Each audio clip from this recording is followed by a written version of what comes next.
Good morning, Knicks Nation. Today is Monday, the 18th day of July, 2022. I hope that you're safe and healthy today and that your family's also safe and healthy. And I hope that you had a very enjoyable weekend. Blessings upon those that work in the healthcare field and those who are the first responders who are trying every day to save lives. And those who pick up garbage for us to keep streets and sidewalks and parks highways clean, and those that make deliveries for our convenience, and double blessings on the men and women that are trying to rescue, deliver, recover the children and teenagers who are victims of child molestation and pedophilia, and the victims of pornography and child pornography, of prostitution and child prostitution, the victims of human trafficking and sex slavery, and double curses on the perpetrators, the profiteers, and the perverts who traffic in this human misery. And finally, blessings upon the homeless. Nearly 600,000 men, women, and children homeless in the United States right now, and millions around the world in similar or worse conditions, and blessings upon them. For theirs is the kingdom, and if you could do anything to help, do it. Today I want to address, let me put it this way, I want to address in love and respect some in Knicks Nation. Let's look at a particular situation. But before I do, I want to talk about what I'm going to address. Today I want to talk about eyesight with the Knicks Nation and short-sightedness. There is such a thing as nearsighted, where you can only see things close to you. That's me. Farsighted, where you can't really see things close to you, but you can see far. That's farsighted. But in sports and in Knicks Nation, there's another thing called short-sighted. Let me give you an example of short-sighted. When R.J. Barrett was drafted, in his rookie year, there were several people calling for him to be traded from the Knicks. There were many calling him a bust. There were many saying if he doesn't get a right hand, he won't make it in the NBA.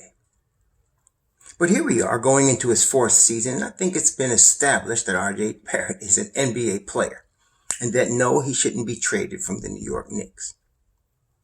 People made those declarations in his first season, not understanding the long-term development of a 19-year-old player.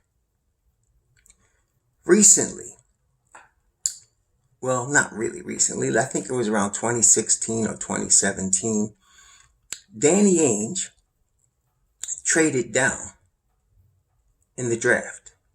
The number one overall pick was consensus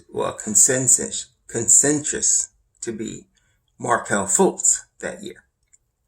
He traded with Philadelphia, and he grabbed Jason Tatum with the fourth pick.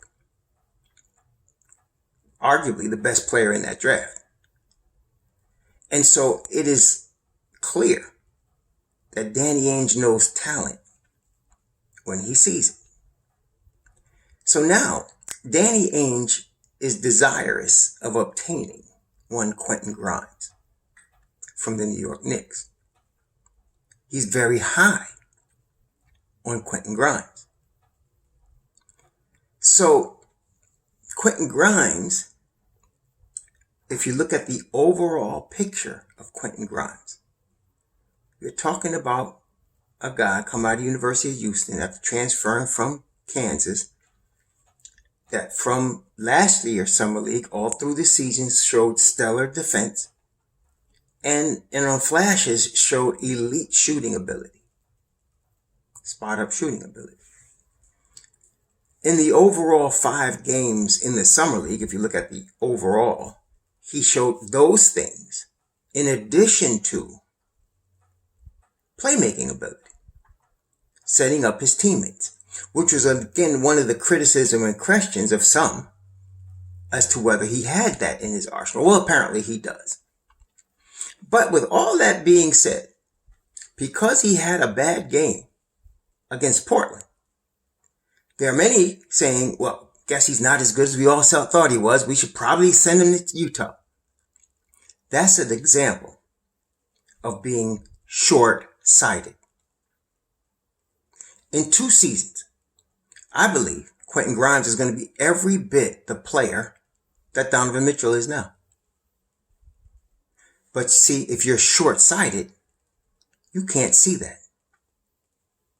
And you're ready to move on from him based on one bad game. I don't know of any player in NBA history that never had a bad game. I mean, not because of the defense being played against them, not because of their teammates. They just had a bad game. Okay? That happens in basketball. So yesterday he has a bad game, and there are people calling for him to be traded because he's not as good as we thought he was. Never mind the whole body of work. Not even just the Summer League 5 games, which we did see excellent play from him, but the overall coming out of University of Houston last year, coming in the development he made out of transferring from Kansas, and all of that he has become in just the last year. I admonish those people in Knicks Nation that call themselves fans. With some of you as fans, we don't need enemies. With some of y'all so-called fans, we don't need enemies. Because some of y'all are the worst enemies of the New York Knicks by calling yourselves fans. So let's try to be more than just short-sighted. If you're going to criticize a player, my admonition, which you can take or leave, is you look more than one game. You look longer than 1 week. In fact, maybe you should look more than 1 season to see what a player can become with development. When you have a team of players, and this is the thing about where the Knicks are right now with the young players.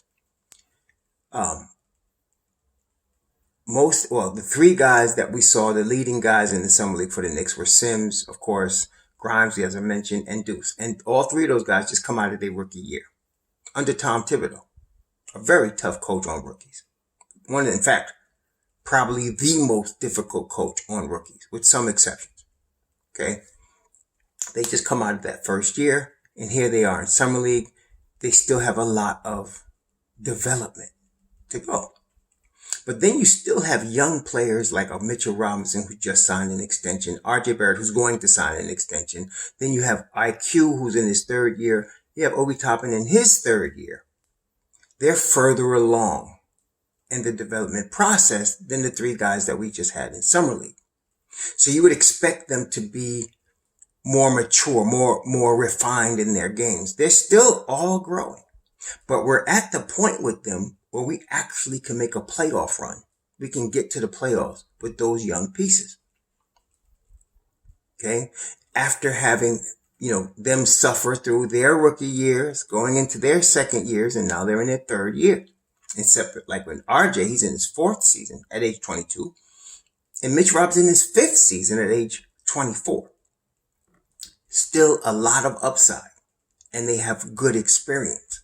So you want to be careful with what you do with these players who are about to mature and bear fruit from the development. Okay? And you want to be careful about who you're willing to get rid of based on 1 game. Okay? Don't be short-sighted. Try to be more longer term when it comes to development of young players. That's all I have for today. I just wanted to share that with y'all because I see too many so-called Knicks fans that are very short-sighted and really need to look at a longer term. One of the reasons the Knicks have been so bad over 20 years is because of management level short-sightedness. Management level short-sightedness. Okay? But now we have competent management that's not short-sighted, which is why one of the reasons I believe they rejected the Utah offer of taking our promising young players, 4 of them, and 6 picks. Because they're not short-sighted. and they know what they have. And they're not just going to give away the store because somebody had a bad game. You enjoy the rest of your Monday. Shalom.